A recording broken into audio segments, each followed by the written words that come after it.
Today we are going to talk about accounting concepts and conventions. Before getting into concepts and conventions, we will discuss about bookkeeping and accounting. What is bookkeeping? Bookkeeping is recording of the business transactions on a day-to-day basis of a firm or an organization in a systematic manner.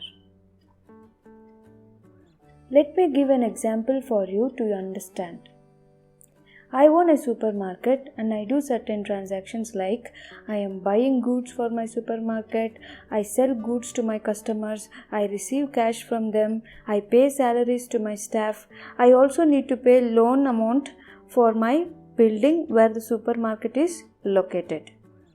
All these transactions are recorded in a book that is called as bookkeeping. Next we will see what is accounting. Accounting starts where the bookkeeping ends. Accounting is a system of collecting, summarizing, analyzing and reporting the monetary transactions of a firm or a business. Let's see all this in detail. First, I collect the transactions, then I summarize or segregate those transactions into different categories, then I analyze the transactions like is there any discount or there any returns, it could be purchase returns or sales returns, how much is my EMI, how much I am going to pay. After all this, finally I prepare a report on all these transactions. So the system of collecting, summarizing, analyzing and reporting is called accounting. We are going to see generally accepted accounting principles, also known as GAAP. As the name says, principles that are widely accepted across all the sectors for all accounting activities, developed by the accounting professionals. Accounting principles are broadly classified into two types: accounting concepts and accounting conventions. Accounting concepts are further classified into 10 concepts. Those are business entity concept, money measurement concept, going concern concept, accounting period concept, cost concept, matching concept, objectivity concept, revenue recognition concept, dual aspect concept and accrual concept. Accounting conventions are further classified into 4 types. Those are full disclosure convention, consistency convention, conservatism convention and materiality convention. What is business entity concept? Business entity concept implies that the business is different from the person who owns it. If the owner takes any cash or goods from his own business, the drawings account is debited and cash and goods account is credited. Drawings is nothing but a name for own use. We'll see an example for this. Here, supermarket is a business and the owner owns the supermarket. Business entity concept states that the business is separate from the owner.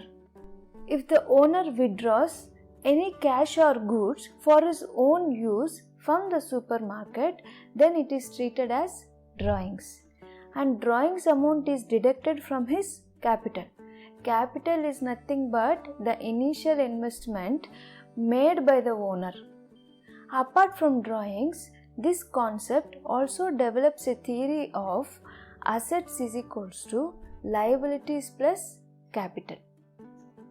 If we don't follow this concept, the personal and business transactions will get mixed up and the accounting statements will become confused. We are going to see what is money measurement concept. While recording the business transactions, we don't record them in terms of kilograms, quintals, meters, liters, etc. We record them in a common denomination so as to see that they become homogeneous and meaningful. Money does this function. It is adopted as a common measuring unit.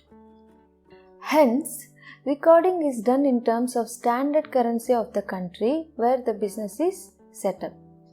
We have to remember that only those transactions and events which can be expressed in terms of money, such as sales of goods or payments of expenses or receipt of income, are recorded in the books of accounts. Let's understand this concept with an example. Here I have a firm and my firm is in 5 acres of land. And it has got 50 chairs and desks, 50 computers, 50 tons of raw material and 100 tons of finished goods. All the above physical units are expressed in terms of monetary units, like 5 acres of land is 5 crore, 50 chairs and desks worth 2 lakh, 50 computers worth 3 lakh, 50 tons of raw materials worth 25 lakhs and 100 tons of finished goods worth 2 crore.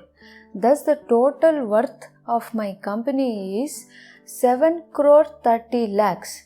As per the money measurement concept, we have converted all the physical units into monetary units and expressed in rupees and paise for accounting purpose. We are going to see what is going concern concept.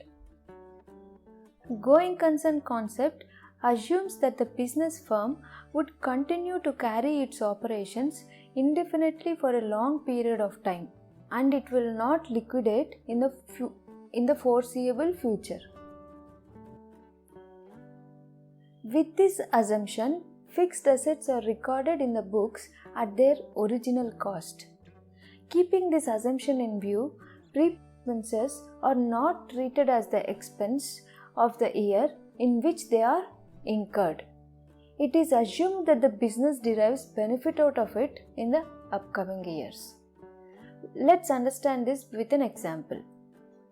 Here, rent paid in advance. The company started in the year 2020 and the rent paid till 2025, assuming that the company would continue its business operations for next 5 years.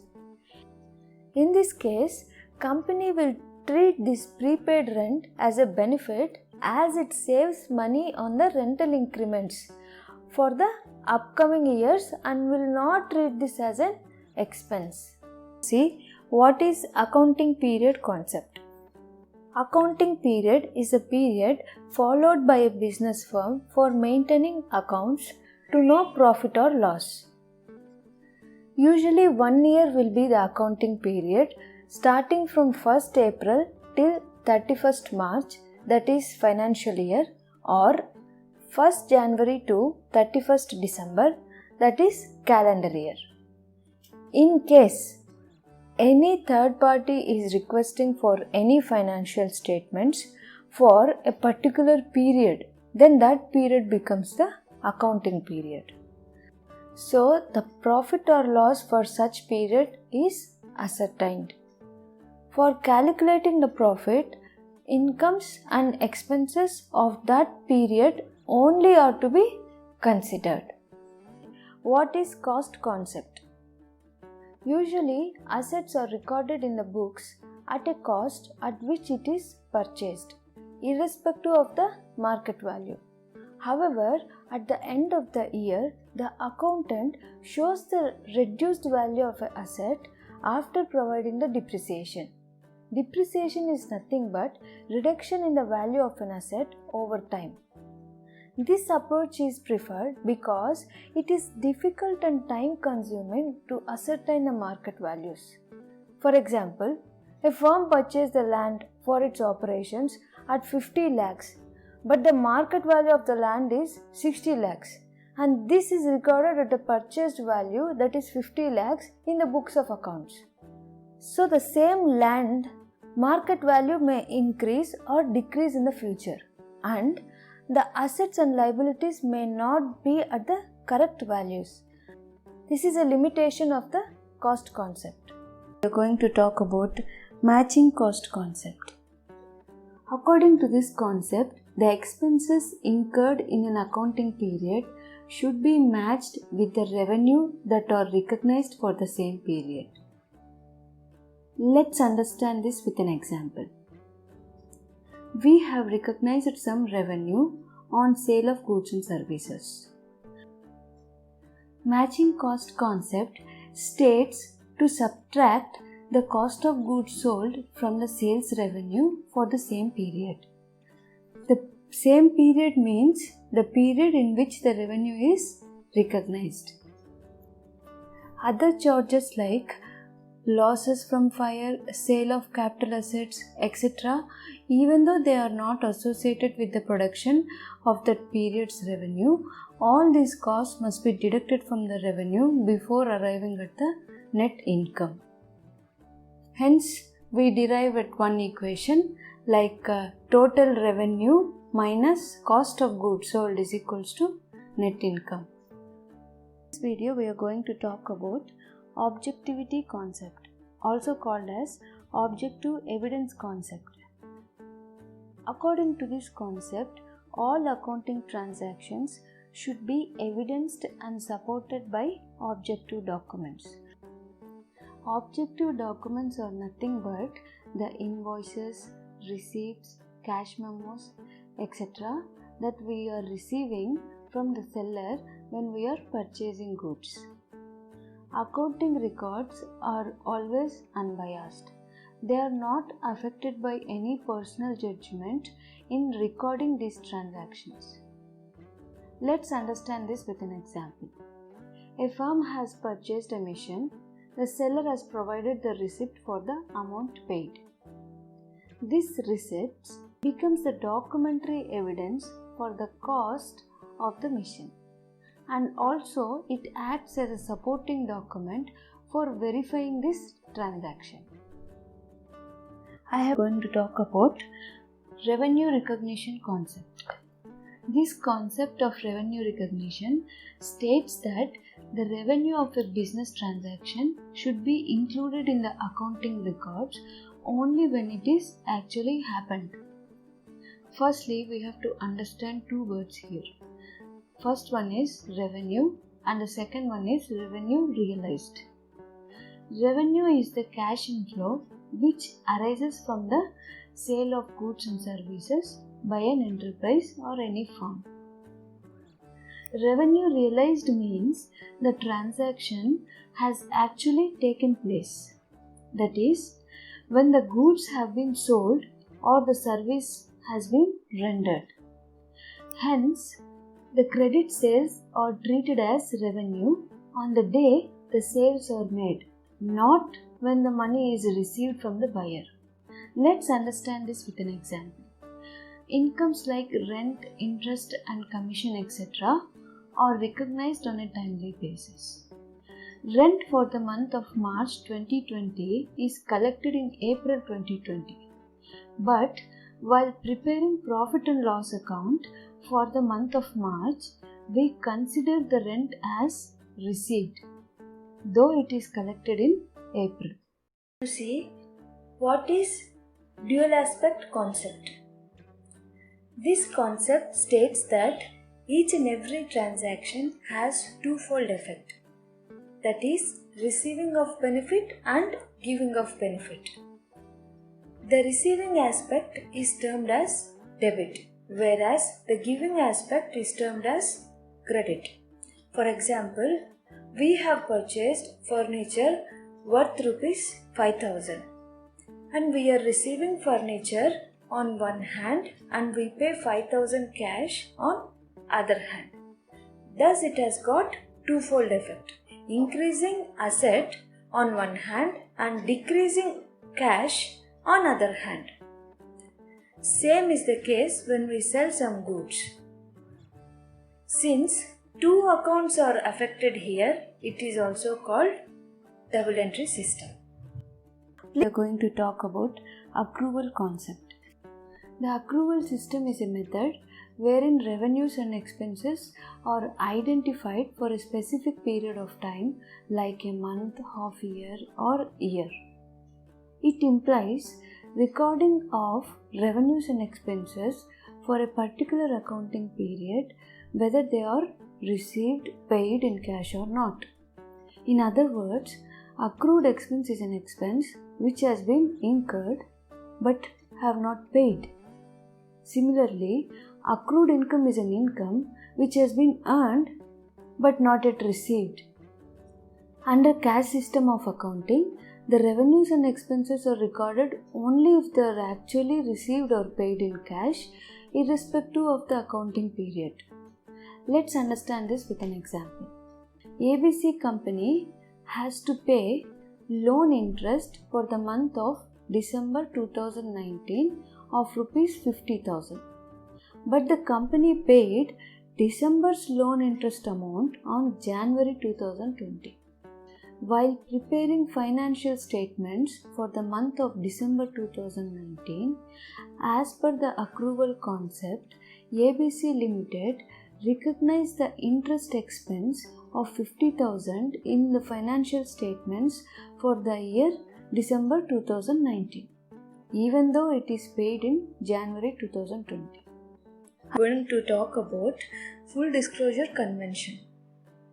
This convention states that all information which is of material importance should be disclosed in the financial statements.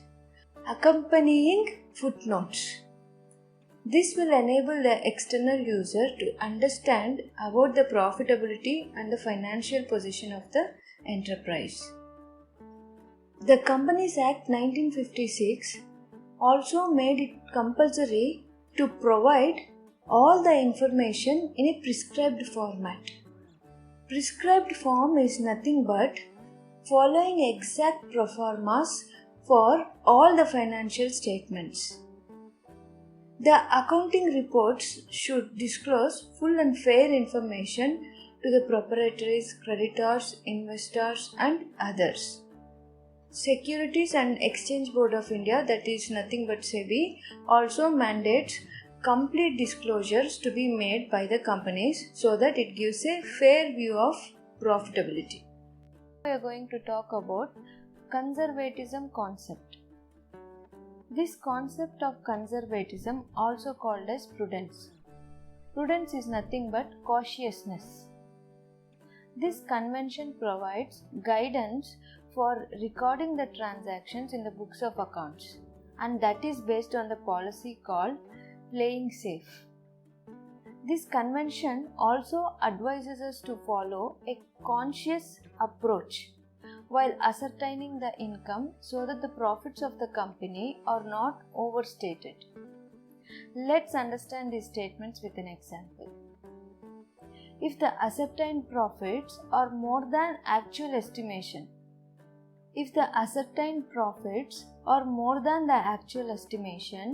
it may lead to distribution of dividend for the shareholders from the capital, which is not fair for the company because it may lead to the reduction in the capital of the enterprise. This convention states that profit should not be recorded until it is realized. Let's understand this with an example. The company made credit sales. It is expecting to receive cash in next month. In this case, the conservatism convention states not to record sales until next month. That is, until the company receives the cash. It also states to record all possible losses in the books of accounts.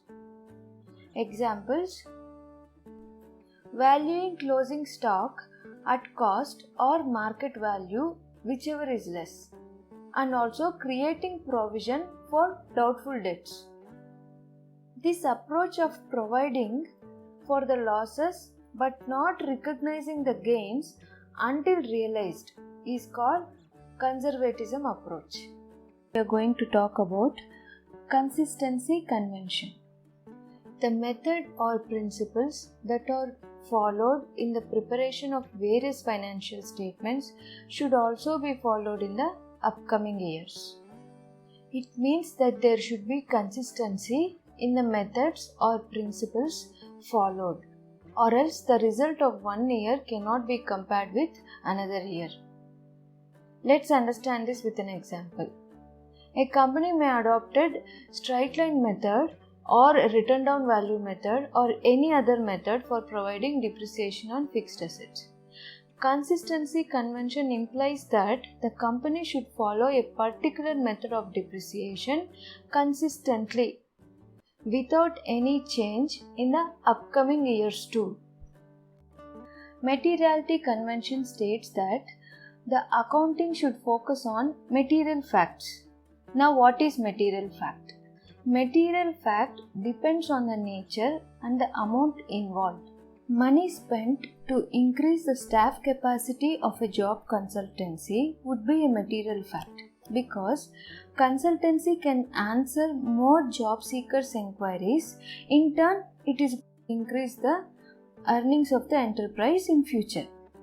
However, there is an exception to materiality convention. When the amount involved is very small, strict adherence to accounting principles is not required. Let's understand this with an example. The firm purchased stationery items like pens, erasers, pencils, scales, etc. for office purpose. These items are not shown under assets.